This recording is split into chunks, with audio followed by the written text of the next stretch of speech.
PMY গৃহৰ বাবে জীৱিকা সখিয়ে দিয়া তালিকা নহব। এই জীৱিকা সখিৰ যি তালিকা সেই তালিকাৰ আধাৰত নহব। তাই নহব একে নহব। যে এইটো 28 লগত যদি যোগ কৰি দিওঁ তেতিয়াহ'লে মোৰ 61 লাখ ওলাই যাব। ৰেচন কাৰ্ড আছে 62 লাখ। মই কি হিচাপ দিম ভাগ কৰিব? মুখ্যমন্ত্ৰী ডাঙৰে কি হিচাপে যাব ভাগ কৰিব? নতুনকৈ প্ৰস্তুত হ'ব PMY গৃহৰ তালিকা। কিন্তু কোনে কেতিয়া কেনেকৈ প্ৰস্তুত কৰিব এই তালিকা? হয়, প্ৰধানমন্ত্ৰী আৱাস যোজনাৰ গৃহক লৈ মন্ত্ৰী ৰঞ্জিত দাসে কৰিছে বৃহৎ ঘোষণা। মন্ত্ৰীগৰাকীৰ মতে জীৱিকা সখীয়ে শৌচাগাৰ গৰু গোহালিৰ ঘৰকো মানুহৰ ঘৰ বুলি জিঅ'টেক কৰিছে।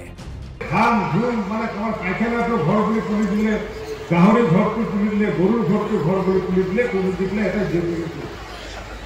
এই কাৰবাৰ নচলিব। কাৰণ কিয় মোদী ডাঙৰে হওক বা হিমন্ত বিশ্ব শৰ্মা ডাঙৰে হওক, চৰকাৰী পইচা সৎ প্ৰয়োগ হ'ব লাগিব।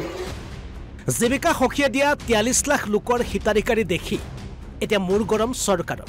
জীৱিকা সখীবিলাকে চাৰ্ভে কৰাৰ পিছত তেওঁলোকে আকৌ আমাৰ বিহু দেখাই আছে। এতিয়া আমি ভাল ভাবি দিলোঁ জীৱিকা সখীক চাৰ্ভে কৰাৰ কাৰণে যে আমাৰ বিভাগৰ মানুহে হয়তো চাৰ্ভে কৰি টকা পইচা ক'ৰবাত খাব, কিন্তু দেখিলোঁ যে খাবিলাক কৰি বাজা বেছি হয়। জীৱিকা সখীবিলাকে কি কৰিলে, এনেকুৱাকৈ ক'লে যা য'ত কৈছে ধান ধুম জিঅ'টেক কৰিলে। আৰু কৰাৰ পিছত কি ওলালে 34 লাখ এখন মানুহৰ তালিকা দিলে। 34 লাখ মানুহৰ তালিকা দিলে, 34 লাখ তালিকা দিলে 34 লাখৰ। আৰু আগতে আমি দিলোঁ 28 লাখ। তাৰমানে আমাৰ যদি চাওঁ 34 লাখ নহয় 43 লাখ মানুহৰ এখন কাগজ দিলে। আৰু আগতে দিলোঁ আমি দিলোঁ 28 লাখ ভোট দিলোঁ। আৰু 28 লাখৰ লগত যদি 43 লাখ যদি আমাৰ যদি পূৰণ কৰোঁ তেতিয়াহ'লে হয় আমাৰ 61 লাখ। এইটো দেখি পেলাইতো আমাৰে মাথা নষ্ট হৈ গৈছে। এইখন যদি ভাৰত চৰকাৰক দেখাওঁ, আমি মোদী ডাঙৰক যদি দেখাওঁ, মোদী ডাঙৰে ক'ব যে অসমখন আগুৱাই গৈছে না পিছুৱাই গৈছে। কাৰণ আমাৰ গাঁও অঞ্চলত ৰেচন কাৰ্ড আছে 62 লাখ। ৰেচন কাৰ্ড আছে 62 লাখ। তাৰমানে 1 লাখ মানুহে ঘৰ বান্ধিব পৰা কেপাচিটি আছে।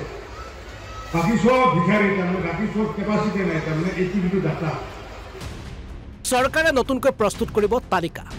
হিতাধিকাৰী নিৰ্বাচনৰ বাবে অনুষ্ঠিত হ'ব গাঁও সভা।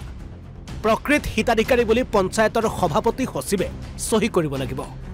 মই সেইকাৰণে আপোনালোকক আহ্বান জনাইছোঁ যে গাঁও সভা হ'ব। আৰু এই গাঁও সভাত সভাপতি আৰু পঞ্চায়তৰ স্বীকৃতি সচিবে চহী কৰি দিব লাগিব যে প্ৰকৃত অৰ্থত সেই গাঁওখনত কিমান ঘৰ মানুহে কেঁচা ঘৰ আছে বা ঘৰ পোৱা। এই জীৱিকা সখীৰ যি তালিকা সেই তালিকাৰ আধাৰত নহ'ব।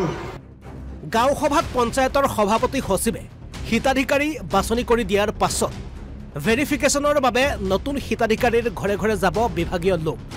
অনিয়ম হ'লে পঞ্চায়তৰ সভাপতি সচিব চাকৰি যোৱাৰ লগতে যাব জেললৈ।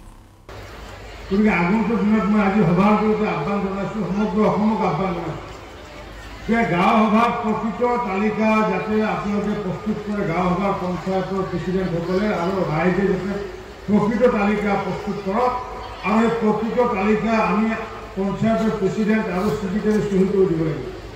কাৰণ কিয় পিছত আৰু আমাৰ ডিপাৰ্টমেণ্টৰ জৰিয়তে আৰু আমি মানুহৰ ঘৰে ঘৰে বিভাগৰ মানুহে ঘৰে ঘৰে গৈ পেলাই প্ৰকৃত তথ্যটো উলিয়াব। আৰু তেতিয়া যদি কোনোবা প্ৰেচিডেণ্ট আৰু ছেক্ৰেটাৰীয়ে ঘৰত থকা মানুহৰ যদি চহী কৰি দিয়ে গাঁও সভা, তেতিয়া তাৰ চাকৰি যোৱাটো সেই বেলেগ যোৱাটো কথা হয়।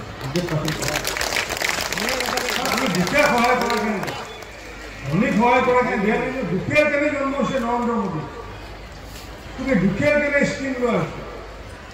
গতিকে এই দুখীয়াসকলৰ কল্যাণৰ কাৰণে প্ৰধানমন্ত্ৰী ডাঙৰে কি কৰি ঘৰ দিলে, আৰু ঘৰ দিব। আমাৰ যিমান দিব লগা আছে 10 লাখ 20 লাখ যি হয়, কিন্তু 43 লাখটো হ'ব নোৱাৰে। যিমান ঘৰ আছে প্ৰকৃত আজি কথা দিলোঁ মোদীৰ হৈ পেলাই, মুখ্যমন্ত্ৰী হৈ পেলাই মই কথা দিলোঁ যে যাৰ প্ৰকৃত কেঁচা ঘৰ আছে,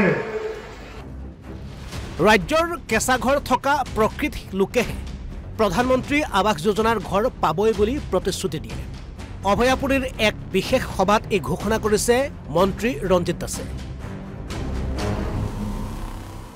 বঙাইগাঁৱৰ পৰা বিক্ৰম ৰঞ্জন ৰয়, অসম লাইভ 24।